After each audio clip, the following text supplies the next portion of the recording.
मम्मा आप अपने छड़े छांट बेटे की शादी कब करेंगी?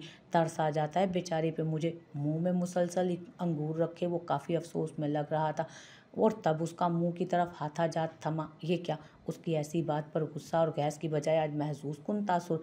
उसका खाया गया अंगूर भी फंस गया था। जे तुम ठीक हो? उसने फौरन उसके करीब खिसकते उसके माथे पर हाथ रखना चाहा तो उसने एक खश्मी निगाह घूरी से उसे नवाजा। मम्मा दाल में कुछ काला है, बता रहा हूँ मैं, ये आपका मुंडा खराब हो चुका है। इस अपनी पहली बीवी के साथ रहते। उसने खान को आते देख उसे घसीटने की कोशिश की। वैसे यार, जब सर आपकी बेइज्जती करते हैं तो मुझे बीच में लाकर खुद को ठंडा करने की अब कोशिश छोड़ दें, और ये सोतनों वाले ताने मुझे ना सुनाया करें। खान ने ऐसे टकेदार जवाब दिया कि सबका छत फाड़ कह कहा उसे खिफत ज़दा कर गया। जे संभालो इसे। कुछ और समझ ना आते उसने मामूल की कार्रवाई की, लेकिन कुछ हासिल ना हुआ। अच्छा, सब खत्म करें। जहान आप संजीदा होकर बताएं बेटा शादी के मुतालिक। आपकी उम्र के 4-4 बच्चों के बाप हैं, अब हम पर तरस खाएं। अब मामा ने मौका देखकर उसे इमोशनल करने की कोशिश की, जिस पर सबके चेहरे पे दबी दबी मुस्कुराहट फैली। वो सब जानते थे कि इस बातचीत का नतीजा वही ढाक के 3 पार्ट होंगे, लेकिन उन्हें 440 वोल्ट का झटका लगा जब उन्होंने उसकी रजामंदी सुनी। ओके मामा, जैसे आपकी मर्जी, उसने उसी पुरसकून अंदाज में कहकर सबको वर्ताए हैरत में मुब्तला किया। किससे करनी है शादी? उन्होंने उसे गहरी तोलती नज़रों से जांचते पूछा, तो वो गहरी सांस भरता सबको एक नज़र देखता होले से बोला, अलीज़े सिकंदर। इस नाम ने उन्हें हैरत ज़दा नहीं किया था, क्योंकि इस बात का अंदाज़ा उन्हें मरी की फ़ोन कॉल से हो चुका था। आई होप कि वो आपको पसंद आएगी, वो अपनी जगह से खड़े होते बोला। और अगर ऐसा ना हुआ? उनके सवाल पर उसके कदम मद्धम हुए। वो उनसे रुख मोड़ते बोला, आपको लगता है कि मेरी पसंद आपकी पसंद से हटकर हो सकती है? वो कहता वहाँ से निकलता गया, जबकि उसके जवाब ने उनके लबों पर मुस्कुराहट बखेर दी कि वो जज्बात के इजहार में कंजूसी करता था। ऐसा शायद उसकी नेचर में था, लेकिन जब करता तो अगले का दिल हिला देता। वो इजहार चाहे गुस्से का, नफ़रत का, बेजारी का या फिर शदीद मोहब्बत का। उसके कदम मस्तबल की तरफ बढ़ रहे थे जब अपने नाम की पुकार पर रुका और हैरत से मुड़ा। खान, खान। वो दौड़ती उसकी तरफ आ रही थी। उसे अचंभा हुआ। क्या बात है महरमा बीबी? उसने हैरत से इस्तफसार किया, जबकि उसके तर्ज तखातुब पर वो दिल महसूस कर रह गए। ये देखो ना, मैंने नाक छिदवाई है, कैसी लग रही है? उसने अपनी सुर्ख नाक की तरफ इशारा किया तो उसने एक सरसरी निगाह डालनी चाही, लेकिन वो निगाह उसके चेहरे पर जाकर ठहर गई। उसका जाज़बियत में लिपटा चेहरा खतरनाक हद तक सुर्ख हो चुका था। वो अचानक किसी ख्वाब से जागा और उसके चेहरे से निगाह हटाता रुख बदल गया। ये जनाना सवाल मुझसे ना किया करे, उसने नागवारी से टोका। प्लीज़ खान बताओ ना। वो ठिठकी। अच्छी लग रही है, उसने मुख्तसरन कहते कदम बढ़ाने चाहे, लेकिन कदम थम गए उसके सवाल पर। तुम्हें कैसी लग रही है? उसके सवाल में और उसके चेहरे में न जाने कौन से रंग थे कि उसके अंदर खतरे की घंटी बजी। उसने उस घंटी की आवाज़ को घोटना चाहा। पता नहीं, मैंने गौर से नहीं देखा, न दिलचस्पी रखता हूँ। दो टोक और सर्द अंदाज में कहता वो निकलता गया, ये जाने बगैर कि उसके अल्फाज ने पीछे खड़े वजूद पर किस किस अंदाज से वार किया था। वो अभी कमरे में आई थी, थकन से चूर, बदन को बेड पर गिरने के से अंदाज में फेंकते हुए। आज का दिन बहुत थकावट भरा था, और आज होने वाले वाक़यात ने उसे ज़हनी थकावट से दो चार कर दिया था। पूरे दिन को सोचते उसने आलसी सी करवट ली तो हाथ किसी चीज़ से टकराया। उसने सर उठाकर देखा तो खूबसूरत गिफ्ट रैपर और कार्ड में लिपटा कोई गिफ्ट था। वो हैरानी से सीधी होती गिफ्ट को हाथ में पकड़ गई। वो बहुत हैरान थी कि ये किसने रखा और उसे बताया भी नहीं। उसने तजस्सुस से कार्ड खोला। मेरे लिए, मेरी ज़िंदगी की सबसे कीमती नेमत के नाम, उसकी जीत का तोहफा। कार्ड पर लिखी तहरीर ने उसे साकित कर दिया। उसका दिल इंतहाई गहराइयों में डूबा। उस पे कोई नाम नहीं लिखा था और उसकी ज़रूरत भी ना थी। लफ्ज़ों ने तारुफ करवा दिया था। वो नहीं जानती थी ये गिफ्ट उसके कमरे तक कैसे आया, लेकिन उसे इस बात का भी यकीन था कि उसके घर वाले इस गिफ्ट से बेखबर होंगे। वो बहते आंसुओं के साथ साकित बैठी थी जब मोबाइल की आवाज़ ने उसके अंदर आग लगा दी। उसने झपट कर बगैर देखे मोबाइल कान से लगा। क्यों क्यों नहीं समझते आप? नहीं चाहिए मुझे आपकी मोहब्बत। क्यों करवाना चाहते हैं अपना आदि? नहीं कर सकती मैं ये सब। मोहब्बत की इजाज़त नहीं है मुझे। मोहब्बत मोहब्बत की इजाज़त नहीं है मुझे। नहीं है, प्लीज़ मुझे अज़ियत से निकाल दें शाह, प्लीज़। वो मुसलसल कुरला रही थी, जबकि दूसरी जानिब से आती आवाज़ ने उसकी रगों में दौड़ता खून जमा दिया। अरे वाह, मेरी प्यारी मेरे मंज़र से हटते ही मुझे भूल गई। किससे इश्क माशूक़ी हो रही है, किसकी मौत लिखवा रही हो। उसकी सफ़ाकियत और ख़बासत से पूरा आवाज़ ने उसका खून खुश कर दिया। अब क्यों मर रही हो, बताओ कौन है वो जिससे ये सब कह रही थी, बोलो। वो धाड़ा तो वो काम गई, कोई नहीं। उसने हलक तर करते, कुर्लाते, दिल पर पाँव रखते उसे जवाब दिया। तुम शायद भूल रही हो कि तुम्हारी ज़िंदगी में मेरे अलावा कोई नहीं आएगा, और जो आया वो। उसने खबासत से बात अधूरी छोड़ते उसका सांस हलक में अटकाया। उसने खबासत से बात अधूरी छोड़ते उसका सांस गले में अटकाया था।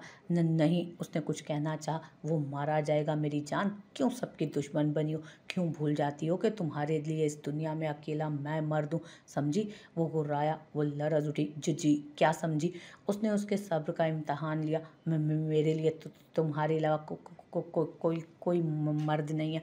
आविज़ारी करते, दिल की दुहाइयाँ परे करते, वो बेहिसी से खुद को ज़रब लेती बोली। उसे लगा कि शायद उससे बड़ी ज़िल्लत की कोई और बात नहीं हो सकती थी। वो आज खुद को एक कठपुतली समझ रही थी जिसकी डोर वाक़ई उस शख्स के हाथ में थी। शाबाश, चलो सबको खुश करती हो। अभी अपने यार को भी कर रही थी ना, अब अपने होने वाले शोहर को भी करो। कॉल करो, वीडियो, हिजाब उतार के करना। उसकी इस गलीज़ बात पर उसका रंग लट्ठे की मानित सफ़ेद पड़ा। ये इतनी ज़िल्लत, वो मरने लगी। जल्दी करो, नहीं तो मैं वो करूँगा कि तुम याद रखोगी। तुम्हारी भतीजी की ऐसी वीडियो बनाऊँगा कि पनाह मांगोगी। तुम्हारे उस यार को ऐसी मौत मारूंगा कि तुम किसी को सोचने से पहले 100 बार सोचोगी। उसने उसे मौत के मुंह में उंडेला। सोचो मत, जल्दी करो। वो धाड़ा तो वो शक बैठी रही। जहान। वो हस्बे मामूल तेज़ी से बाहर को निकल रहा था। उसके कदमों की रफ्तार उसकी उजलत को जाहिर कर रही थी। जब अहमद शाह के पुकार ने उसे ब्रेक लगाए, जो लाउंज में जोहरा बेगम और बाकी सब बड़ों के साथ बैठे थे। जी पापा। उसने इस्तफ़हामिया अंदाज से उन्हें देखा था और थोड़ा सा उनके करीब आया। अगर आप सुन लें तो मुझे आपसे ज़रूरी बात करनी है। उनकी बात पर वो सर खम करता उनके पास सोफे पर बैठ गया। आपकी मामा ने बताया कि आपने शादी के लिए रजामंदी दे दी है। आपकी मामा ने बताया कि आपने शादी के लिए रजामंदी दे दी है। उनकी सबके सामने इस तरह की बात करने ने उसे एक पल को छींकने पर मजबूर किया, जो सबके लिए सरप्राइजिंग मोमेंट था। वो सब पूरा सरार उसे मुस्कुराते देखने लगे, जिसकी वजह से उसने खुद को कंपोज करते जवाब दिया। जी पापा, सुना तो ये भी है कि बरखुरदार को लड़की भी पसंद है, तो हमें कब दिखा और मिलवा रहे हो बहू से। असफी चच्चू की शरीर आवाज़ पर वो हल्का सा मुस्कुरा। बहुत जल्द, थोड़ा फैमिली से रिलेटेड बता देना आप। जोहरा बेगम ने उसका माथा चूमते कहा। एसपी माज सिकंदर की बहन है, सिकंदर अली की बेटी अलीज़े सिकंदर। उसने मुख्तसरन बताया। अरे ये तो बहुत ज़बरदस्त बात हुई, आप जल्दी से हमें बहू से मिलवाएं। उनकी बात पर उसने हल्का सा सर हिला। वो अभी तक बैठी थी जब उसकी धाड़ पर उसका दिल लर्जा। उसने हिजाब पर हाथ रखते कुर्लाते हुए खुद से दिल से खुदा को पुकारा। अल्लाह। वो सिसकी और खुदा बहुत मेहरबान और बड़ा बेनियाज है। उसकी झुंझलाती आवाज़ है। तुमसे बाद में बात करता हूँ, पहले इन सालों को देख लूँ। हर मज़े के टाइम कोई ना कोई मनहूस खबर ले आते हैं। उसकी सुने बगैर उसने कॉल काटी तो वो वहीं शुक्र अदा करती मोबाइल फेंक कर फूट फूट कर रोने लगी। अलीज़े, मरीना जो उसे दूध देने आई थी, उसकी हालत देखकर तड़प उठी। क्या हुआ मेरी जान, ऐसे क्यों रो रही हो। उसने उसे गले लगाते पूछा तो वो जब्त खोती चिल्ला उठी। वो कहते हैं कि मुझसे मोहब्बत करते हैं। उन्हें समझ क्यों नहीं आती। मुझे मोहब्बत की इजाज़त नहीं, मुझसे नहीं कर सकते वो मोहब्बत। मैं मर जाऊंगी। आप उन्हें बताएं कि मेरी ज़िंदगी में किसी की जगह नहीं, मोहब्बत की भी नहीं। वो दिल का दर्द बहाती बहुत कुछ अफशा कर गई। किसे कह दूं। उनकी आवाज़ गहरी खाई से हैदर शाह। और फिर धीरे धीरे सिसकते वो हर बात बताती चली गई। अभी की लकी की कॉल भी, जिसे सुनकर उनके जहान का सुन के पुरसकून होते असबाब फिर से तन गए। परेशान नहीं होते, अल्लाह सब ठीक करेगा। वो धीरे धीरे उसके बालों में उंगलियां चलाने लगी, जिससे अब उसकी सिसकियां मध्यम पड़ती उसे नींद में ले गई। वो कॉलेज से छुट्टी करके लाउंज में टीवी लगाकर बैठी दरहकीकत मरीना से रोपोश हो रही थी। वजह उसके सामने राज अफशा करना था। वो बेदिली से चैनल बदल रही थी जब सभी पास बैठी थी। यार कहीं रोक दो ना लीजा, जाले ने कहा। करती हूँ भाभी, दिल बेचैन। उसके अल्फाज लबों पर दम तोड़ गए। वजह सामने न्यूज़ चैनल की हेडलाइन थी। मारूफ सियासतदान और बिजनेसमैन अहमद शाह के बेटे का कार एक्सीडेंट। रिमोट उसके हाथों से गिर गया। हर दिल अजीज जहान हैदर शाह की गाड़ी एक मोटरसाइकिल को बचाते हादसे का शिकार। स्क्रीन मुख्तलिफ हिस्सों में बटी हुई थी। जहां उसकी गाड़ी और बाइक की सूरत हाल बता रहे थे, वो फटी नज़रों से स्क्रीन को देख रही थी। जहां वजह बताई जा रही थी कि बाइक को बचाते हादसा हुआ, लेकिन उसके कानों में यही अल्फाज गूंज रहे थे। तुम्हारे यार को बहुत अजियतनाक मौत मारूंगा, मरेगा वो भी मेरे हाथों। क्यों किसी की मौत लिखवा रही है मेरे हाथों। दम घुटती सरगोशियां उसके गिर्द फैली थी। इस वाक़ये को एक हफ्ता गुजर चुका था और उसमें उसने एक बात तो समझ ली कि उसकी ज़िंदगी में किसी की कोई जगह नहीं। वो नहीं जानती थी उसने कितनी बार मोबाइल उठा कर रखा, लेकिन फिर दिल पर पत्थर रखती सब कुछ पसे पुश डाल गई। लकी उसे मुसलसल कॉल करके अजियत में मुब्तला करता। उसकी रग रग में ये बात उंडेल रहा था कि वो उसके लिए बनी है। सिर्फ मरीना के बहुत बार कहने पर भी उसने उससे रब्ता नहीं किया, क्योंकि वो इस बात का इरादा कर चुकी थी। लेकिन उसका इरादा टूटा, बहुत जल्द टूट गया, और वो सब कुछ भुलाकर उसे कॉल करना पड़ी। उसे ऐसी कॉल जिसने उनकी जिंदगानियों को नया मोड़ दिया था। एक अजियतनाक मोड़, दर्दनाक मोड़, जिसकी अजियत से उनके पूर आज भी नीले थे। डसा है हिज्र ने हमको, हमारे सांस नीले हैं सर। ये सुबह के लिए कुछ रिपोर्ट्स हैं। दिसंबर की ठिठुरती हुई सर्द रात के 12 बजे खान उसके कमरे में आता बोला, लेकिन यकदम ठिठका। उसके रुकने की वजह उसका गैर मामूली रवैया था। उसे घर आए 4 दिन हो चुके थे। उसकी जिद पर डॉक्टर ने जल्दी डिस्चार्ज कर दिया। उसने बहुत जल्दी रिकवर किया, लेकिन अभी भी माथे पर बैंडेज थी। वो मोबाइल हाथ में पकड़े उसे गैर मामूली निगाहों से घूर रहा था। उसके चेहरे और आंखों की ऐसी वहशत ज़दा कैफियत थी कि वो गहरी सांस भर के रह गया। उसे अंदाज़ा हुआ कि उसका इंतज़ार आज भी रायगा चला गया। आज भी वो जालिम बनी थी और कोई मुझदा जान नहीं सुनाया था, और वो अब जब्त की हदों को छूता रह गया। वो जानता था उसके लिए अपने ज़ख्मों से ज़्यादा उसकी बेरुखी कुर्बामेज़ थी। खान जानता था उसकी इस कैफियत को, इसलिए उसके रोकने पर भी ना रुका और फाइल रख के निकलता चला गया, जबकि वो गैस भरी आंखों को गैर मरई नुक्ते पर मरकूज कर गया। वो गहरी नींद में थी जब मोबाइल की तेज़ बीप पर उसकी आंख खुली। उसने मुंदी मुंदी आंखों से मोबाइल को पकड़कर चेक किया, लेकिन मैसेज ने उसकी नींद भग से उड़ा दी। बस बहुत हो गया अलीज़े, मामा आ रही हैं कल आपके घर, तैयार रहिएगा और ज़्यादा तरद्दुद मत करना, मामा आपके लिए आना। बस अब ख़त्म करें ये अजियत, बहुत जल्द मिलेंगे जब आप मुकम्मल मेरी होंगी रुपंजल।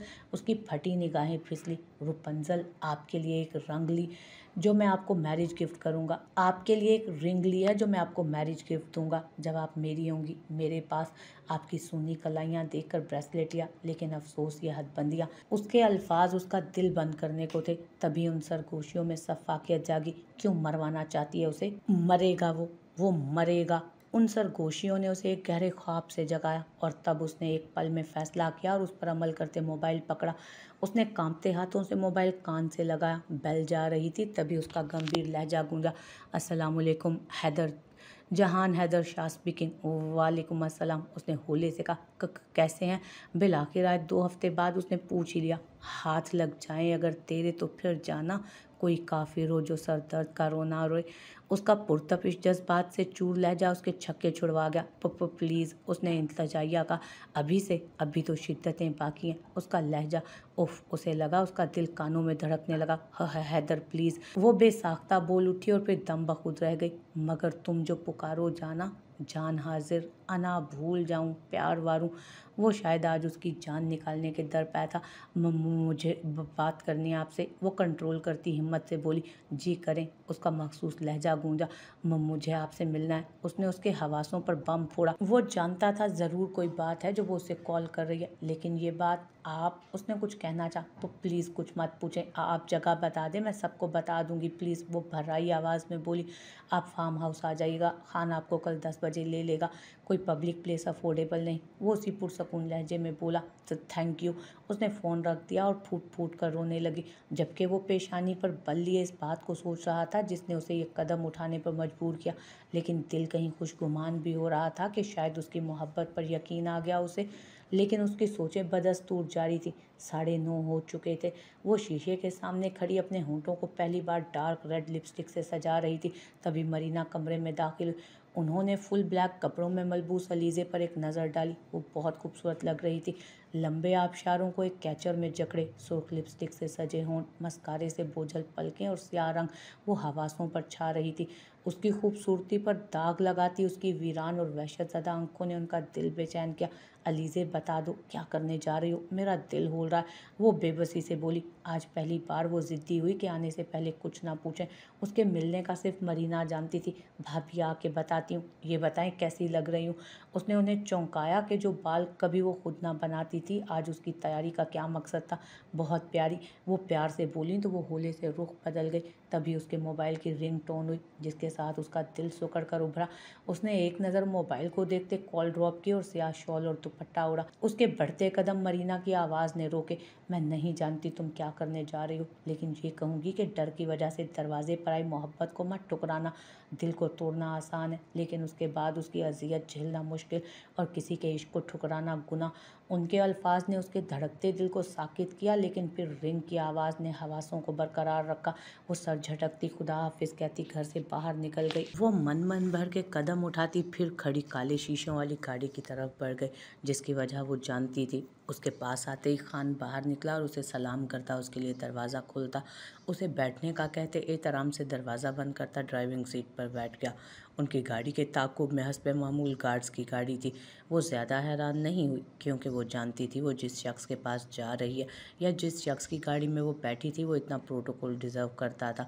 वो मुसलसल बेचैनी से हाथ मल रही थी, क्योंकि वो नहीं जानती थी कि उसने भरोसा करके ठीक किया या नहीं, लेकिन काले शीशों से मुज़य्यन गाड़ी और खामोशी ने उसे वहशत ज़दा कर दिया था। भाभी मैम रिलैक्स रहें, सर आप सर के लिए बहुत कीमती हैं, वो आपको कभी ज़ख्म नहीं पहुंचा सकते, और आप मेरे लिए बहुत मोहतरम हैं। आप सर की मोहब्बत हैं, भाभी मैम है आप। उसकी बातों ने उसे मस्मराइज़ किया और दिल का दर्द हद से सिवा हुआ। परेशान ना हो आप, उसने उसे तफसीलन तसल्ली दी। वो शर्मिंदा सी हो गई थी। नहीं नहीं, मैं तो ठीक हूँ, वो खज्जल होती बोली। कुछ लम्हों के सब्र आजमा इंतज़ार के बाद उसकी मंजिल आ गई थी। मतलूबा जगह को दूर से देखते उसका सांस मद्धम होने लगा। गाड़ी रुकी। खान ने उसकी तरफ का दरवाज़ा खोलते उसे बाहर आने का कहा। उसका दिल इंतहाई गहराइयों में कहीं डूब के उभरा। मामा डार्लिंग, ये आपका लाडला किधर है? वो बड़े दिलरुबा अंदाज में आता, उनके गले में बाहें डालता बोला, खैरियत सन इन लॉ? बड़ा प्यार आ रहा है मदर इन लॉ पर। और तो साले साहब का भी पूछ रहे हैं। मामा ने मुस्कुराहट दबाते शरीर अंदाज में उसे छेड़ा तो वो ढीठ बना मुस्कुराते हुए जैनी को निशाना बनाने लगा, जिससे उसके निकाह को ज़्यादा अरसा नहीं हुआ था।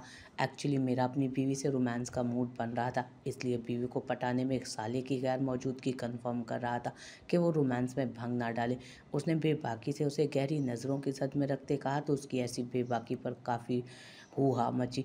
मामा भी झींप गई, बदतमीज़, जबकि वो सुर्खअंधारी हो गई। निकाह के बाद से सबके कहने पर उसने उससे डरना और झिझकना कम किया था, लेकिन जब वो ऐसी बेबाकियों पर उतरता तो उसे कोई ना मिलता जहां वो खुद को छुपा सके। यार तुम शुरू से बदतमीज़ थे या ये ख़ास डिप्लोमा निकाह के बाद लिया? मोहित ने उसे तंजिया मार लगाई, लेकिन वही असली ढीठपन। आप तो जलते हैं मेरे टैलेंट से कि आपको आज तक इस डिप्लोमे का इल्म ना हो सका, जबकि शादी को इतना अरसा हो गया, जबकि हम तो। उसने उन सबकी शक्लें देख बमुश्किल मुस्कुराहट रोकते बात रोकी। बीवी ज़रा सामने तो आओ। उसने अपने डायरेक्ट उसे निशाना बना। खबरदार कोई बदतमीज़ी की थी और ऐसे नाम से मुझे ना पुकारा करे, मैं लाला को बताऊंगी। वो लाल भभूका होती उसे उसकी बेबाकी पर टोक गई। वो उसकी ऐसी बातों से जिद हो जाती थी। दिल धड़क धड़क कर पागल हो जाता, लेकिन वो जब मूड में होता तो उसके छक्के छुड़वा देता। वल्लाही ये अदाएं, ये धमकियाँ। अब के उसके लोफराना अंदाज को मामा की चपत ने ब्रेक लगाए। मामा आप ये फजूल बातें छोड़ें, ये बताएं कि भाभी को देखने कब जाना? मीने ने इश्तियाक से पूछा। जब आपके लाले कहें, क्योंकि अभी उसने मना कर दिया। मामा ने मुस्कुराते कहा, हाय लाले जल्दी बताएं ना, हम भाभी को तो देखें, जल्दी शादी हो, हम हल्ला गुला करें, शॉपिंग, भाभी से गपशप। वो सब आने वाले खुशनुमा वक्त के लिए मंसूबे बनाने लगे, जबकि दूर खड़ी तकदीर मुसलसल उनके मंसूबों पर मुस्कुरा रही थी। भाभी अलीज़े चली गई दोस्त की तरफ। वो लाउंज में बैठी सोच रही थी जब साले की आवाज़ पर चौंकी। हाँ चली गई, उन्होंने जवाब दिया। क्या बात है, आप परेशान लग रही? उसने करीब आते हुए पूछा। नहीं तो, अलीज़े कोई सोच रही थी कि शुक्र है आज बाहर निकली, ज़रा फ्रेश हो। उन्होंने दानिस्ता झूठ बोला, क्योंकि दरहकीकत वो उसके लिए परेशान, क्योंकि उन्हें माँ जैसे लफ्ज़ और ममता जैसे जज्बे से मुतारिफ उनकी अपनी बेटी से पहले अलीज़े ने किया था, इसलिए वो उन्हें औलाद की तरह अजीज़ थी। वो आज परेशान थी कि वो कुछ जानते हुए भी उनका दिल दुहाई दे रहा था कि वो अपने खौफ और जज्बातियत की वजह से गलत फ़ैसला ना कर ले। वो फ़ैसला जो किसी की उम्मीदों को मलिया मेट कर देगा, वो फ़ैसला जो किसी के जज्बात का गला घोंट सकता। वो मुसलसल दुआ कर रही थी कि आज कुछ गलत ना हो, कुछ भी। वो ये नहीं जानती थी कि शायद उनकी कबूलियत का वक्त ही नहीं था वो, क्योंकि वो हर चीज़ का मालिक और बड़ा बेनियाज है। वो जानता है कि कब किसी को क्या नवाजना है। हुरिया सो गई। उन्होंने जाले से उसकी बेटी का पूछा। हाँ, शुक्र है सोई। तिकनी का नाच नचाती है जब सोना हो। उनकी बेसाख्तगी पर वो हज़ार टेंशन के बावजूद मुस्कुरा दी। खान की मैयत में वो शानदार फार्म हाउस की मजबूत रविश पर सर झुकाए चलती अंदरूनी हिस्से की तरफ बढ़ी। मजबूत और खूबसूरत दरवाजे को अबूर करते वो उसे एक आरास्ता हॉल में छोड़ गया। उस हाल की ज़ेबो आराइश उसकी कीमत की नुमाइंदगी कर रही थी। उसके मंजर से गायब होते ही वो घबरा गई और उसे पुकारने को गर्दन घुमाई तो निगाह हॉल से मुलिका सीढ़ियों पर पड़ी। उसकी निगाह सीढ़ियों से फिसलती ऊपर की तरफ उठी और ठहर गई। वो हस्बे तवक्को स्याह रंग का शलवार सूट पहने, डार्क स्किन शॉल कंधों पर रखे ऊपरी सीढ़ी पर इस्तादा था। उसकी निगाहों की तपिश से घबराकर उसने निगाह फेरी। तू जो निगाह फेरे मुझसे, मेरा किस्सा ख़त्म शुद। गंभीर लहजे में उसकी लापरवाही पर चोट करते हुए सीढ़ियाँ उतरने लगा।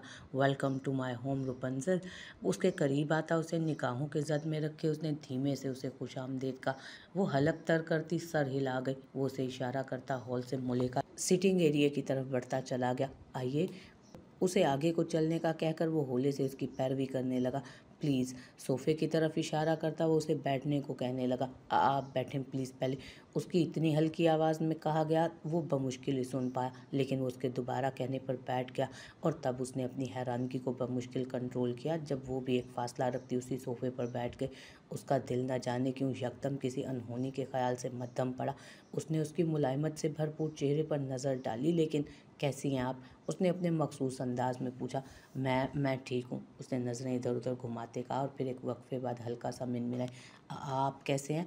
वो भरपूर अंदाज में भौं का जुम्बिश देता मुस्कुराया। आप बताएं कैसा लग रहा हूँ? उसकी बात सुनकर एक पल को उसका मुंह खुला रह गया। फिर बात समझ आने पर उसने खफकी से उसे देखा।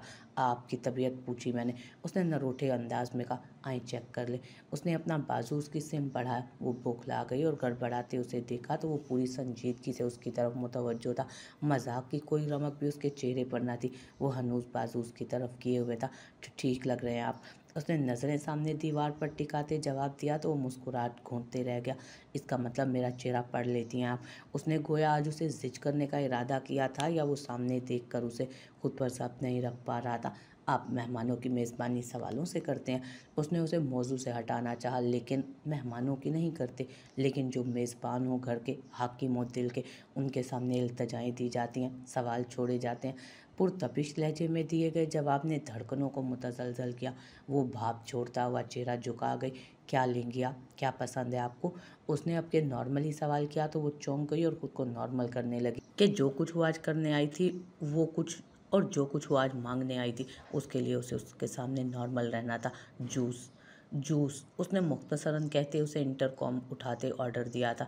आपको क्या पसंद है? उसने अटकते हुए मुश्किल सवाल किया। मुझे इन आंखों का सब्ज रंग। उसने उसकी आंखों में आंखें डालते कहा। उसने पूछा कि क्या पसंद है तुम्हें? मैं देर तलक उसकी आंखों में देखता रहा। उसके जवाब पर उसकी बमुश्किल कंट्रोल की गई धड़कनें और सांसें मुंतशिर हुई। लहू छलकाता चेहरा धुआं छोड़ने लगा। उसके चेहरे के रंग उसके ज़ब्त का इम्तहान ले रहे थे। हर चीज़ गोया उस पल खूबसूरत जज्बात महसूस करने को सांस रोके बैठी थी। फ़िज़ाएं खुशकुन तासुर दे रही थी। तभी दस्तक की आवाज़ ने माहौल में इंतशार पैदा किया और वो उसकी तरफ से नज़रें हटाता बोला, कम इन। उसकी इजाज़त देते खान अंदर आया और उन्हें सर्विंग करने लगा कि आज उसकी मौजूदगी की वजह से सब सर्वेंट्स का उस तरफ दाखिला ममनू था। सर्विंग के वो फ़ौरन बाद बाहर निकला था।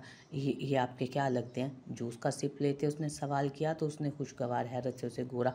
ये मेरा दोस्त, भाई, सब कुछ है। उसने पहली बार उसे हल्का सा जज्बाती होते देखा, वरना वो जज्बात का इजहार भी बहुत मखसूस अंदाज में करता था। आपको बहुत प्यार है इनसे?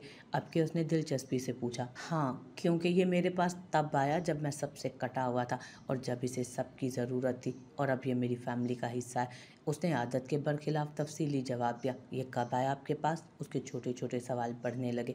आज फिर से उस मखसूस कमरे से किसी की दिलसोज चीखों की आवाज़ आ रही थी, क्योंकि आज फिर से उस कमरे में मौजूद नाजुक वजूद पर कोई इंतहाई बर्बरियत के साथ सिगरेट दाग रहा था। तुम मेरी तस्कीन का बाइस हो। जब तक वो पास नहीं आएगी, वो तेरा जलील बाप बहुत उछल रहा है आजकल। बहुत सिक्योरिटी दे रहा है वो, लेकिन मैं उसे हासिल करके रहूँगा और तब तक तुझसे तस्कीन हासिल करूँगा। वो शैतानियत और बर्बरियत की हदों को छूता उसके बाजू और गर्दन को दागदार करता जा रहा था। वो उसके एक एक लफ्ज़ से गाफिल थी, उनकी समझ से नाबलद थी। उसकी चीखों में बतदरीज इजाफा हो रहा था। दर्द और जलन से उसकी चीखें बुलंद से बुलंदतर हो रही थीं और फिर वो ये सब बर्दाश्त ना करती बेहोश होकर, होश खवा कर बेहोशी की वादियों में खो गई। होश में आप कमीनी, होश में रहकर ये दर्द बर्दाश्त कर, मुझे सुकून तभी मिलेगा।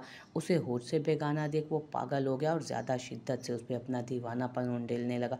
उसके होशो हवास से बेगाना जिस्म से खून रिसने लगा, जबकि वो उसी तरह बेनियाज बना था। खान मेरी ज़िंदगी का लाजमी जुज़्व है और आज से पहले ये सब मैं किसी को नहीं बता सका।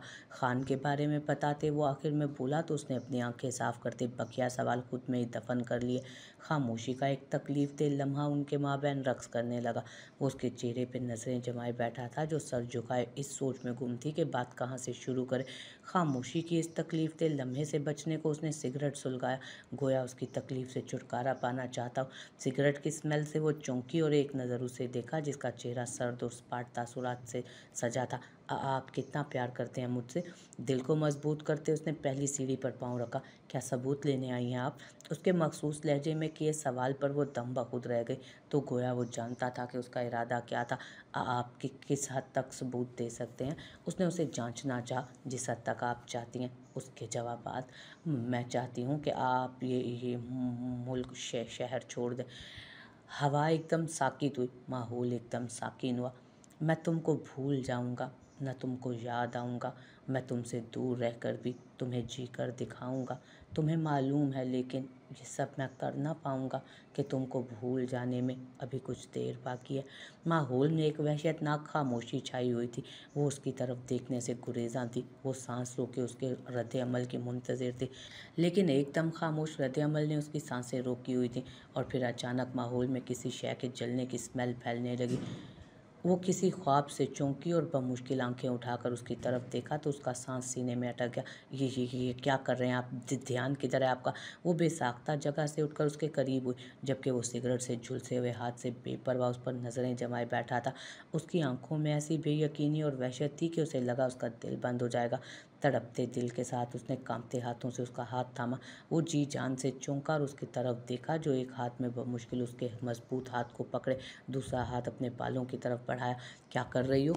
वो जो मगन अंदाज में खड़ी चाय बना रही थी, उसे अपने बहुत करीब से आवाज़ सुनकर उछल पड़ी।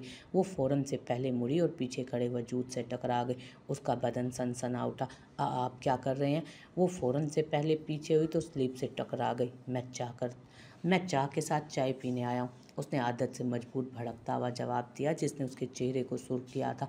"आप जाएं यहाँ से, मैं चाय देती हूँ आपको।" वो बौखला चुकी थी। सबकी मौजूदगी में तो वो उसे जवाब दे लेती, डांट लेती, लेकिन अब ऐसी सिचुएशन में "पहले इस चाय में चाह तो मिला लें," उसने उसकी तरफ झुकते हुए कहा। वो सरासीमा हो गई और गड़बड़ाते दरवाजे की तरफ देखा। "जाए ना, कोई आ जाएगा। किचन है, आपका बेडरूम है।" वो उसका हल्का सा जिद चो गई। अब कि वो हल्का सा जिद चुई तो उसकी आंखें चमकने लगी। "चलो फिर बेडरूम।" अब कि उसने बेबाकी की इंतहा की तो उसे लगा कि उसका चेहरा खून झलकाने लगा। उसके चेहरे पर इतने रंग बिखरे कि वो खुद पर ज़ब्त ना रख सका और उसकी पेशानी पर झुकता उसे लबों से छू गया। उसका रुआं कांप उठा। वो लरसने लगी। आप?" वो सरासीमगी की हदों को पहुंची। "चाय में चाह मिलाई है, देखो कितनी मज़े की बनी है," उसने शरीर अंदाज में कहा तो वो लिजा गई। "ज़ैनी, ज़ैनी!" महरू की बुलंद आवाज़ पर वो गड़बड़ाई और फ़ौरन उसे परे धकेलना चाहा। उसके हाथ उसके कंधों पर धकेलने को जमे थे जब वो किचन में आई। "अल्लाह माफ़ करना, मेरी गुनाहगार आंखों ने जो कुछ देखा वो माफ़ करना, लोगों को तो लिहाज नहीं।" वो आंखों पर हाथ रखती दुहाइयाँ देने लगी तो वो शर्म से पानी पानी हो गई और उसे फ़ौरन परे किया और घूरने लगी।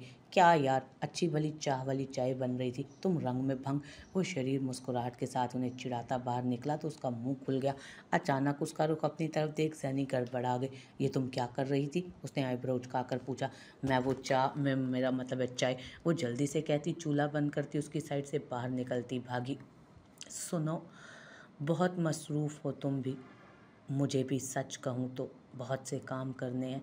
अभी तशकीक बाकी है, मेरी तहकीक बाकी है, कई गज़लें अधूरी हैं। मेरी माँ को शिकायत है मैं खाना भूल जाती हूँ, किताबों को अलग शिकवा के बेतरतीब रहती हैं, मगर तुम जानते हो ना, तुम्हारी याद में गुमसुम मैं फिरूं बेअम्ल रहकर। कई सपने सजाती हूँ तुम्हारे हाथ हाथों में, मैं धीरे से दबाती हूँ। सुनो जो फ़र्ज़ है मेरे, तवज्जो से निभाती हूँ, मगर ये क्या रही ये सर्द मोहरी और बज़ाहिर बेअम्ल रहना, किसी को भी नहीं भाता। गिले सबके बजा, लेकिन फ़कत इस पर ही क्या मौकूफ़ है। तुम्हें जब याद करती हूँ मैं सबको भूल जाती हूँ। बस अब इतनी गुजारिश है तुम्हें, अगर चंद लम्हों की फरागत हो तो कुछ कामों को बिन सोचे जो इतने ना ज़रूरी हों, उन्हें तुम कल पे रख लेना। मेरी खातिर चले आना, मेरा ये बेअम्ल हो रहना तुम ही मौकूफ़ कर जाओ, मुझे मसरूफ़ कर जाओ। वो हाथ बढ़ाती, अपने बालों में लिपटा सुर्ख सकार्फ नुमा रुमाल निकालती, उसके हाथों पर लपेटने लगी। उसकी आंखों से आंसू लड़ियों की सूरत निकल रहे थे। आप पागल तो नहीं हो गए? वो चीखी। आप मजाक कर रही थी ना? भूलें अलीज़े, आप मजाक कर रही थी ना? वो वहशत से पागल होता, उसके कंधे थामता, उसे झंझोड़ गया, जबकि वो उसके लम्स और उसके लफ्ज़ों से अतमुआ हुई, लेकिन बर्दाश्त और बेहिसी लाजिम थी। मेरा आपसे मजाक का क्या रिश्ता? मैंने जो कहा सच कहा, उसने नज़रें झुकाते कहा। तो वो बेयकीनी से उसके सुर्ख होंठों से निकलते उन जालिम लफ्ज़ों को समझने की कोशिश करने लगा। मुझे यकीन की हद तक गुमान था वो मेरे सिवा किसी का हो नहीं सकता। आप इतनी जालिम क्यों हैं? ये कांटों से लेस होकर मेरी हस्ती का शिकार करने आई हैं। उसने सुलगती आंखों से उसे देखते एक अंगूठा उसके सुर्ख लिपस्टिक से सजे होंठों पर रगड़ा, तो उसकी लिपस्टिक हल्की सी फैल गई। उसके हाथ का ये सुलगता लम्स अपने होंठों पर महसूस करती उसकी रीढ़ की हड्डी में सनसनी दौड़ गई। उसने उठना चाहा, लेकिन उसके हाथ की करीब उसके अमल में रुकावट बनी। क्यों कर रही हैं आप ऐसा? अब कि उसने बेबसी से पूछा।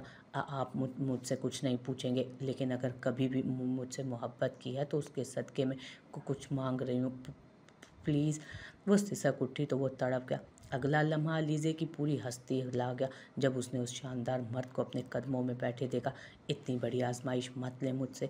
आप मुझसे प्यार नहीं करना चाहती ना करें, लेकिन मुझे अपनी खुशबू से महरूम मत करें। मुझे उन राहों से महरूम मत करें जिन राहों से आप गुजरती हैं। मैं उन हवाओं में रहना चाहता हूँ जिनमें आप सांस लेती हैं। प्लीज़, आपको ये शहर ये मुल्क छोड़ना है। उसने नज़रें झुकाते उस गिड़गिड़ाते शख्स से नज़रें फेर देखा। मत बने इतनी जालिम। उसने सिसकते हुए उसकी गोद में सर रखा। वो लरज़ उठी। ऐसी अजियत मत दे मुझे और ख़ुद को जिसका मदावा वक्त भी ना कर सके। मैं नहीं रह सकता आपसे दूर, मर जाऊंगा मैं। ऐसी आजमाइश मत लें खुदारा। उसकी गोद उसके आंसुओं से भीगती जा रही थी। वो साकित बैठी थी। वो एक आर्जी सा ताल्लुक मेरी रूह की धज्जियाँ बखेर गया। उसकी गोद उसके आंसुओं से भीगती जा रही थी और वो घुटनों के बल बैठा उसकी आगोश में दर्द भुलाने की कोशिश करने लगा। पागल था ना जिसने दर्द दिया, उसी के साए में सुकून चाहिए था उसे। हैदर प्लीज़। उसने उसके घनेरे बालों पर अपना कांपता हाथ रखा। वो ठिठका और फिर चेहरा उठा। वो धक से रह गई। शिद्दत गिरिया से सुर्ख पड़ता चेहरा और आंखें दिल का दर्द बयान कर रही थी, लेकिन उसे ये सब बर्दाश्त करना था, बेहदी की हदों को छूना था। प्लीज़। उसने हाथ जोड़ने चाहे तो उससे पहले उसने उसके हाथ थामते उस पर अपना चेहरा टिका। आप ऐसा मत करें। आप जैसा कहेंगी वैसा होगा। मैं ये शहर ये मुल्क छोड़ दूंगा। उसकी गहरी आवाज़ कहीं खाई से आती महसूस हो रही थी और आंखें धुतकार गया जब वो शख्स मुझे तब देखा अपनी आंखों का रंग। हैरान अलग, परेशान अलग, सुनसान अलग, बयाबान अलग। उसकी आंखों में एक ठहरा हुआ सकूत था जो सबने आने वाले 5 सालों में जमूद की तरह देखा। वो हल्का सा रुख मोड़ते उठ खड़ा हुआ जब वो झिझकते हुए बोली, आपकी किसी से शादी?" बात उसके लबों में थी जब वो दुरुस्तगी से मुड़ा और उसका बाजू पकड़ते हल्के से करीब किया। "मैं करूँगा शादी, ज़रूर करूँगा, लेकिन आपसे करूँगा, जब भी करूँगा।" उसने उसने उसकी आंखों में देखते लफ्ज़ अदा करते उसकी सांसें खींची। "आप?" उसने लब खोलने चाहे, लेकिन उसने उसके होंठों पर उंगली जमाई। "मैं आज के बाद ये कलर आपके होंठों पर ना देखूं, जब तक मुझसे दूर हैं। इसे खुद से दूर रखें। हाँ, कोई बात मनवानी हुई या मेरे पास आना हुआ तो इसे हथियार बना लेना।" उसने उसकी तरफ जताते अल्फाज उंडेले, अपने अंगूठे से उसकी लिपस्टिक मसल कर रख दी। सफ़ेद चेहरे पर फैली हुई लिपस्टिक एक पुरकैफ सा मंजर दिखा रही थी। उसने नज़रें जमाई। अब उसके लब कुछ कहने को लर्जे। वो बोला, अभी एक इल्तिजा करूं तो मानेंगी? उसने सर झुकाते हुए कहा। उसने खौफज़दा नज़रों से उसे देखा। उसकी नज़रों में छुपा खौफ उसको चीर गया। यकीन रखें, आपकी तरह जालिम नहीं, आपकी ज़िंदगी नहीं छीनूंगा, लेकिन आपकी ज़िंदगी का यह दिन छीन कर उसे ज़िंदगी बनाना चाहता हूँ। प्लीज़, ये ऐसा दिन जिसमें कोई हिज्र का खौफ ना हो, सिर्फ जहाँ वस्त लो, ज़िंदगी से भरपूर दिन, जहाँ बिछड़ने का गम ना हो, ऐसा दिन दे दें आज मुझे प्लीज़। उसके लफ्ज़ उस पर कतरा कतरा जहर बने असर कर रहे थे। वो हाथ उसकी तरफ बढ़ाए मुंतज़िर था। वो कुछ देर न जाने क्या सोचती रही और फिर अपना हाथ उसके हाथ पर रख दिया। वो अब उसकी ये उम्मीद नहीं तोड़ना चाहती थी। जब से अलीज़े की कॉल आई थी कि वो लेट आएगी, तब से वो खुशगुमान हो चुकी थी कि शायद सब ठीक हो चुका। वो उसके लिए बहुत खुशनुमा ख्वाब बुनने लगी, लेकिन वो ये नहीं जानती थी कि ख्वाब तो शायद टूटने के लिए ही होते हैं। बहुत खूबसूरत है ये मंज़र। वो उसे लिए फार्म हाउस का कोना कोना घुमा रहा था। जब बाएं जानिब बने गाज़ेबो का खूबसूरत मंज़र देखकर वो मबहूत रह गई और बेसाख्ता बोली। उसने उसके दमकते चेहरे पर नज़रें जमाई। क्या देख रहे हैं? उसकी नज़रों के इर्तिकाज़ से घबराकर उसने सवाल किया। आपकी नज़र उतार रहा हूँ। उसके जवाब पर वो ब्लश कर गई। बांधकर बाजू पे नज़र का तावीज़, वो खुद हम पे नज़रें जमाए बैठे हैं। उसके बेसाख्ता कहने पर वो भरपूर अंदाज में मुस्कुराया और फिर उसके करीब होकर उसके कान की तरफ झुका। यूँ आके ना बैठिए, सब्र तो सब्र है, लेकिन हर बार नहीं होता। उसने गोया अपने लफ्ज़ों से उसे एक कसूरवार ठहरा दिया। वो सुर्ख होता चेहरा और उथल पुथल सांसों को संभालती रुख मोड़ गई। आप बहसबाजी बाद में कीजिएगा, मुझे गाज़ेबो देखने दे। उसने गोया उसे पटरी पर लाना चाहा। आप अपना काम करें, मैं अपना काम। उसने उस पर निगाहें जमाए हुए कहा। वो नासमझी का तासुर देते हुए भी अपने चेहरे पर बिखरे रंग महसूस कर सकती थी। चले आए लंच करें पहले, उसने डोटोक अंदाज में कहा। लेकिन उसने कुछ कहना चाहा, लेकिन उसके चेहरे के तासुरात, तौबा! वो बुड़बुड़ाती आगे बढ़ी। ये टिपिकल बीवियों वाले गट्स आपने कहाँ से सीखे? मैं तो आपको मासूम समझता था। उसकी मखसूस संजीदा आवाज़ गूंजी। वो मजाक भी ऐसे लहजे में करता था कि अगले को खश आ जाए। उसकी बात पर उसके कदम थमे, लेकिन आज का ये दिन वो सब भूल के गुजारना चाहती थी। सो खुद को कंपोज करती वो उसके हमरा डाइनिंग हॉल में आई। वो अभी खाने से फारिग ही हुई थी कि किसी के ज़ोर से चिल्लाने की आवाज़ पर उसने डरकर फ़ौरन मुकाबिल पड़ी कुर्सी पर बैठे जहान के बाजू को जकड़ते उसकी तरफ देखा तो उसने फ़ौरन उसके कंधे पर हाथ रखकर गोया तसल्ली दी। ये लम्हों की बेख्तियारी थी, लेकिन इस बेख्तियारी का अंदाज़ा उन्हें तब हुआ जब बाहर से आया फ़र्द हॉल के दरवाजे पर बुत बना खड़ा दिखाई दिया। उसके बैग गिरने की आवाज़ पर वो चौंके और फिर पोजीशन का ख्याल करते वो फ़ौरन पीछे, जबकि वो उसी तरह अपने मखसूस अंदाज में बैठा उसे देखने लगा। प्लेजेंट सरप्राइज़ भाभी, वो चहकता हुआ करीब आया। आपके चहीते खान से आपके और आपकी बेगम की कसम देकर आपके बारे में पूछा। तब जाकर उसने बताया। जहान के गले मिलता वो पुरजोश अंदाज में बोला और फिर अलीज़े के सामने सर झुकाया तो वो घबरा कर पीछे होती नामहसूस अंदाज में जहान के पीछे चुप गई। उसके ऐसे रद्द-ए-अमल पर वो हवन्नक बना था। जहान ने नरमी से उसका बाजू पकड़ते उसे सामने किया। अलीज़े, ये जुरेज़ है, स्टडी के लिए लंदन होता है, शायद अभी सीधा इधर ही आया। उसने तारुफ करवाया तो वो हल्का सा मुस्कुराई, जबकि वो अंदर से परेशान थी कि न जाने वो क्या सोचे उसकी वहाँ मौजूदगी को लेकर। लेकिन वो बहुत नॉर्मल था और कुछ देर में वो उसे मुकम्मल तारुफ भी करवा चुका था। वो उसे लिए सोफ़े पर बैठा शाह मेंशन के एक एक फ़र्द बाय फ़ोटो तारुफ और खसूसियात बता रहा था, जबकि जहान खामोशी से उन्हें देखे गया। मैंने उसे इतना देखा जितना देखा जा सकता था, मगर फिर भी दो आँखों से कितना देखा जा सकता था। उसकी आंखों का पुरतपिश इर्तकाज़ उसकी तवज्जो भटकाने का बाइस बन रहा था। शाम के 4:30 हो चुके थे जब जुरेज चला गया और शाह उसे लिए फिर एक तरफ चल दिया। एक कमरे के सामने खड़े होकर वो उसकी सिमत बढ़ा। मैं चाहता हूँ यहाँ इधर मैं आपको तब लेकर आता जब आप पर मेरी मोहर लग चुकी होती, लेकिन आज मैं ये चाहता हूँ कि यहाँ के चप्पे चप्पे पे आपकी यादें नक्श हों, इसलिए यहाँ लाना पड़ा वक्त से पहले। उसने निगाहें सामने दीवार पर मरकूज करते लफ्ज़ अदा किए और कमरे का दरवाज़ा खोला। कमरा क्या था, गोया लग्जरी पैलेस था। सिटिंग एरिया, उसके बाद पर्सनल एरिया, नरमो गुदास डार्क कलर के कारपेट में जहाँ पाँव धंसे जा रहे थे। कमरे में ब्लैक और ग्रे कलर का कॉम्बिनेशन था। तभी उसकी तवज्जो कमरे में अपनी इन लाट सफ़ेद रंग के लिबास में तस्वीर पड़ गई। उसे पूछने की ज़रूरत ही ना पड़ी, क्योंकि वो जानती थी ये तस्वीर उसकी मरी की है। अपनी तस्वीर के साथ लगी स्याह लिबास में उसकी शानदार तस्वीर ने उसे बताया कि ये कमरा उस शानदार शख्स का है। मैं चाहता हूँ कि आप कभी भी खुद से दूर ना करें। इसे मेरी मिन्नत का धागा समझ लें। वो तस्वीरों को देखने में इतनी मगन थी कि उसकी आंखें जलने लगी। तभी ये सुलगती सरगोशी उसके कानों में गूंजी तो वो चौंक गई और देखा कि उसके हाथ में खूबसूरत चेन थी जो डायमंड के नगीनों से सजी एचला उसको इतनी खूबसूरती से डिज़ाइन किए हुए थी कि वो एक पल को मबहूत रह गई। उसने चेन का हुक खोलते उसकी तरफ मुंतज़िर निगाहों से देखा तो वो सर झुका गई, गोया इजाज़त दे दियो। और आज वाकई उस वक्त जो कुछ वो उससे मांग चुकी थी उसके बाद वो उसे रोक नहीं पा रही थी। उसने उसकी तरफ झुकते एक हाथ से उसके बालों को इकट्ठा किया और फिर धीरे से उसकी सुराहीदार गर्दन की जीनत वो चेन की उसकी सुलगती उंगलियों के लम्स ने उसके बदन में फरीरी सी दौड़ा दी। चेन का हुक बंद करते वो उसकी गर्दन पर झुका, उसकी सांसों की तपिश से वो पिघलने लगी। थैंक्स रूपंजर। और धीरे से उसके कान की लू अपने होंठों से छूता सीधा हुआ। वो तड़प गई और उसकी तरफ देखना चाहा, लेकिन उससे पहले उसके सुलगते लम्स ने उसकी आंखों को बोझल किया। वो झुका और तड़पती आंखों पर मरहम रखा। उसके लबों का सुलगता लम्स उसे लरजने पर मजबूर कर गया। उसने उसकी शर्ट को कंधे से दबोचा। हैदर, उसकी भिंची सी आवाज़ गूंजी। ये कौन पुकारा है अदम इतने चाह से, एहसासे बरतरी से मैं खुदा हो गया। उसने बेसाख्ता कहते अपने लब उसकी धमकती पेशानी पर रखते गोया मोहब्बत की मोहर लगाई, जो चीख चीख के बयान करेगी कि तुम चाहे मोहब्बत से इनकारी क्यों ना हो। ये मेरी मोहब्बत की मोहरें तुम्हें पल पल इस मोहब्बत की याद दिलाएंगी जो आप दफन करने जा रही हैं। वो उसकी शर्ट दबोचे गोया उसी के सहारे खड़ी थी। उसके अंदर अपने पाँव पर खड़े होने की सकत ना रही। वो धीरे से सीधा हुआ और दोनों हाथों में उसका चेहरा थामा और बगौर तकने लगा, गोया हिफ्स करना चाह रहा। उसकी पुरतफिश नज़रों से वो कतरा कतरा पिघलने लगी। वो धीरे से उसके चेहरे पर झुका। जब वो बोल उठी, घर जाने का वक्त हो गया। उसकी धीमी लरजती आवाज़ उसके दिल को चीर गई। तो गोया वक्त हिजरान पहुंचा। वस्ल के लम्हात इतने मुख्तसर थे, तेरी कुर्बतों के लम्हे फूलों से और फूलों की ज़िंदगी मुख्तसर सी। हिजर का ह्योला मुंह फाड़े उसकी खुशियाँ निकलने को खड़ा था और वो बेबस था। उसका दिल मुट्ठियों में जकड़ने लगा, चाहने के बावजूद जंजीरों से जकड़ा हुआ, वादों और कस्मों से जकड़ा, बेबस बदनसीब इंसान, क्योंकि वो कुछ नहीं कर सकता था कि जुदाई का लम्हा आन पहुंचा था। ज़रा ठहरो, मुझे महसूस करने दो, जुदाई आन पहुंची है, मुझे तुमसे बिछड़ना है।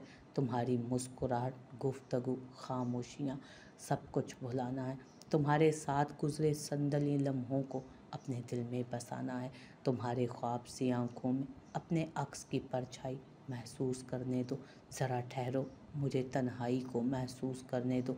ज़रा ठहरो, मुझे महसूस करने दो। तुम्हारे बाद का मंज़र, दिले बर्बाद का मंज़र, जहाँ पर आरज़ुओं की जवां लाशों पे कोई रो रहा होगा, जहाँ किस्मत मोहब्बत की कहानी लिख रही होगी। मुझे उन सर्द लम्हों में सुलगते दर्द की गहराई महसूस करने दो। ज़रा ठहरो, मुझे तन्हाई को महसूस करने दो। उसके बालों में चेहरा छुपाए वो अपना दर्द लफ्ज़ों की सूरत उसके कानों में उंडेलने लगा। तब वो ज़ब्त खोती उसके सीने पर सर रखे गुबार लगाने लगी। वो तड़प तड़प कर रोती उसकी शर्ट भिगोने लगी।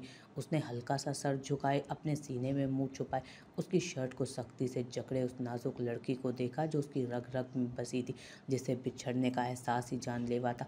वो मुसलसल हिचकियाँ भर रही थी। जब उसे अचानक अपनी पसलियाँ टूटती महसूस हुई, उसने उसे मजबूत बाजू के शिकंजे में ऐसे जकड़ा कि उसे लगा वो उसके सीने में पैवस्त हो जाएंगी। आह, उसने सिसकारी ली तो वो चौंका और अपनी गिरफ्त नर्म करते उसे छोड़े बगैर कुछ पल उसकी पेशानी से पेशानी टकराए उसे महसूस करता रहा, फिर पीछे हटा।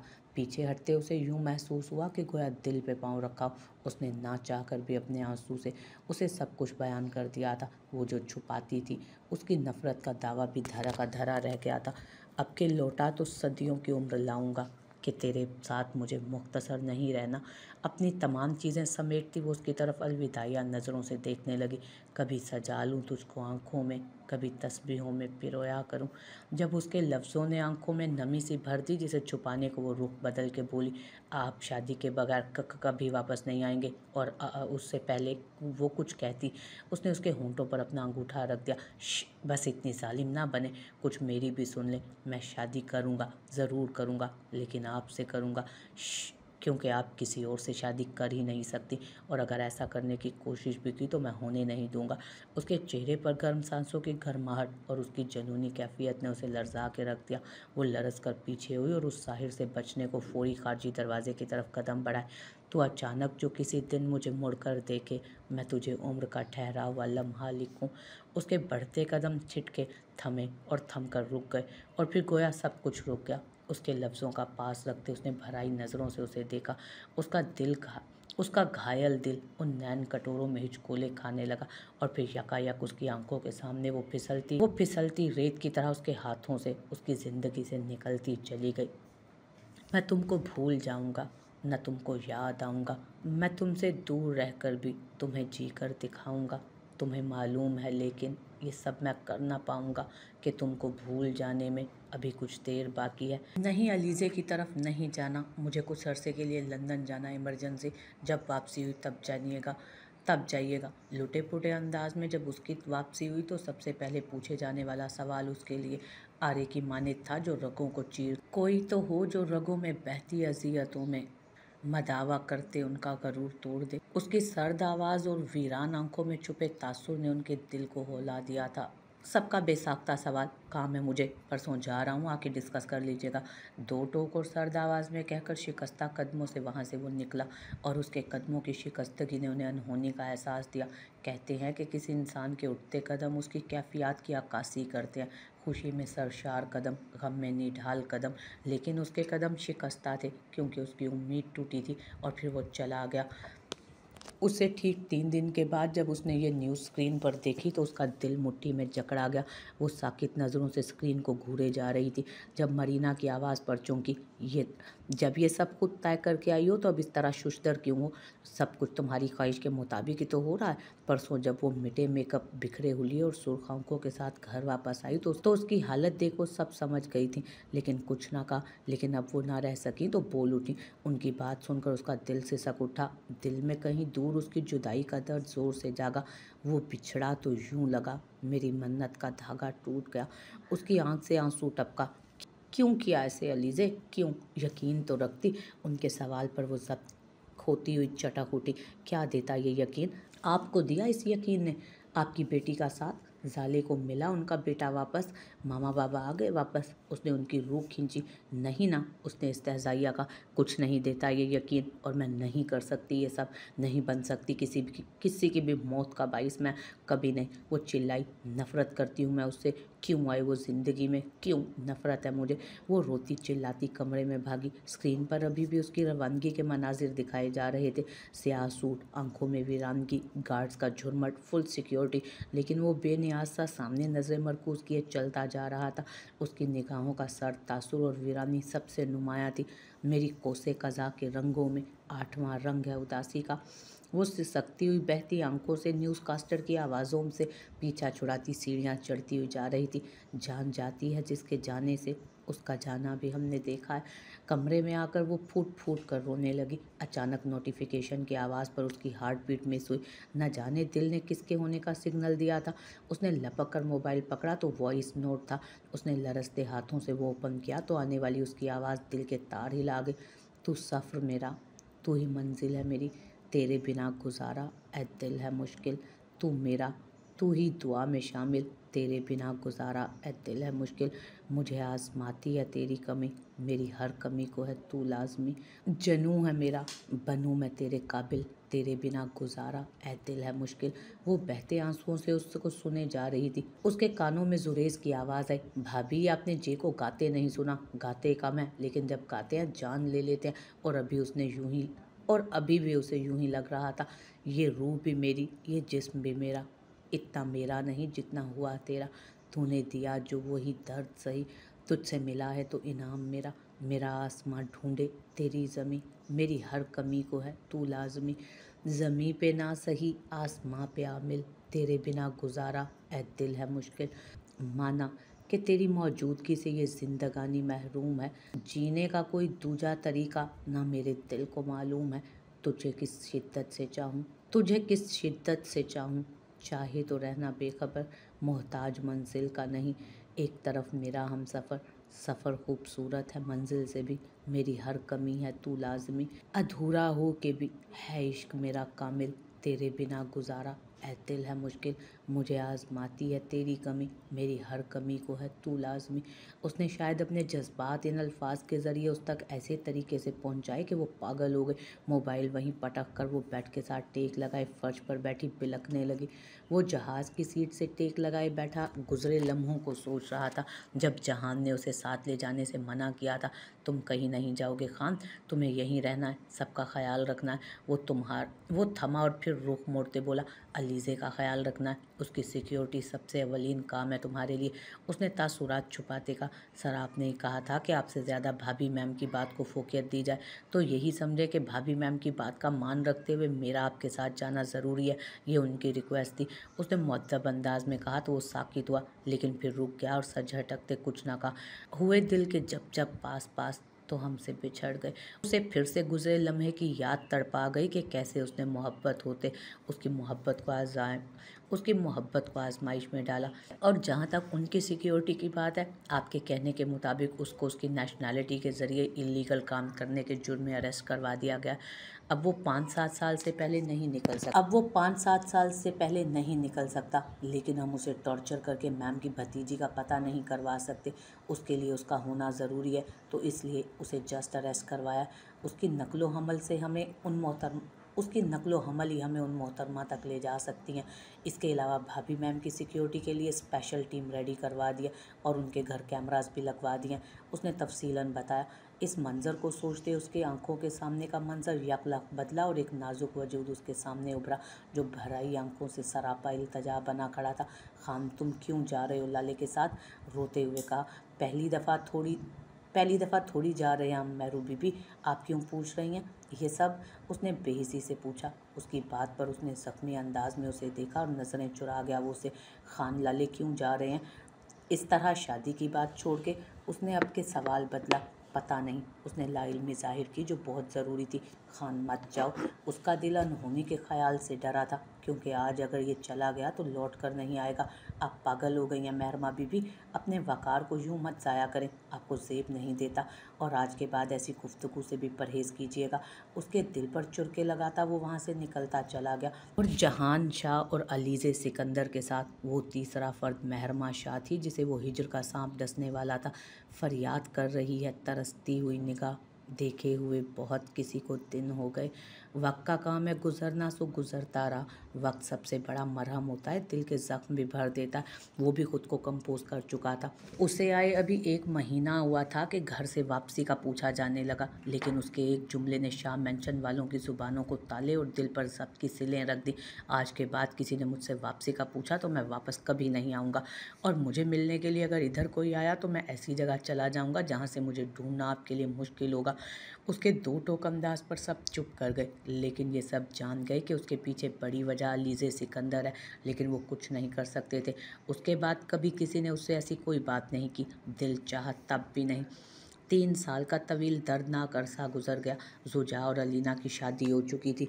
वो दिसंबर की एक ठिठुरती हुई सुबह थी जब वो जागी और मामूल से हटकर उसने मोबाइल पकड़ा तो नोटिफिकेशन पर लातादाद मैसेजेस शो हुए। उसका दिल सिकुड़ कर फैला। उसने बेसाख्ता तारीख को देखा और फिर ठिठक गई। दिल में कहीं कसक जागी। उसने मैसेजेस ओपन किए तो तवक्को के ऐन मुताबिक उसकी और जहान की तस्वीरें थी। आज का दिन उनकी जुदाई का दिन था, और उस दिन जहान ने उसके साथ इतनी तस्वीरें बनाई कि वो पागल होने लगी। अब गुज़िश्ता 3 साल से उसका ये मामूल था कि वो आज के दिन उसे कुछ तस्वीरें भेजता, गोया यादें ताज़ा करता, और उसकी बर्थडे पे गिफ्ट कुरियर करता था, जिसे वो देखे बगैर ही अलमारी में रख देती। वो नहीं जानती थी मरीना ने उन गिफ्ट्स का घर में क्या बताया था, लेकिन उससे कभी कुछ नहीं पूछा जाता था। इन 3 सालों में उनका यही ताल्लुक़ रहा। वो उसे भूल नहीं पा रहा था, ना भूलने दे रहा था। शिद्दत इश्क के बावजूद ताल्लुक़ सिर्फ चुपका है। तस्वीरें देखती वो अपने से ज़्यादा उसके चेहरे पर नज़रें जमाए हुए थी, और उस बात से अनजान थी कि उसकी आंखें मुसलसल गिरियावज़ारी कर रही थी। उसकी नज़र फिसलती उसके मैसेज पर आई, तेरा वस्ल बात नसीब की, मेरा बख्त खाक में लिपटा हुआ, कोई ज़िंदगी की सबील कर, मुझे इंतज़ार ही सौंप दे। उसका दिल कुरलाया और वो सिसकने लगी। कुछ लम्हों बाद वो मोबाइल वहीं रखती बेदिली से उठी। अलीज़े ना करो ना यार, आज तो तुम शाहरुख की मूवी भी नहीं देख रही, एक जगह पे रखो ना। मुसलसल चेंज कर रही चैनल, मज़ा तो आने दो। उसकी हरकतों से तंग आते अलीना चीखी तो वो बेदिली से मुस्कुराई। भाभी यार, दिल बहुत बेचैन है, कुछ अच्छा नहीं लग रहा। ऐसे दिल को कोई वो बेजारी से बोले जा रही थी जब एक चैनल पर उसके हाथ थमे जहां दिल भी रुक गया। मारूफ शख्सियत और सियासी रहनुमा अहमद शाह के बेटे जहान हैदर का लंदन में खतरनाक एक्सीडेंट। जहान शाह की हालत इंतहाई तशवीशनाक। लंदन के मिनिस्टर का फ़ौरन हॉस्पिटल रवाना होना।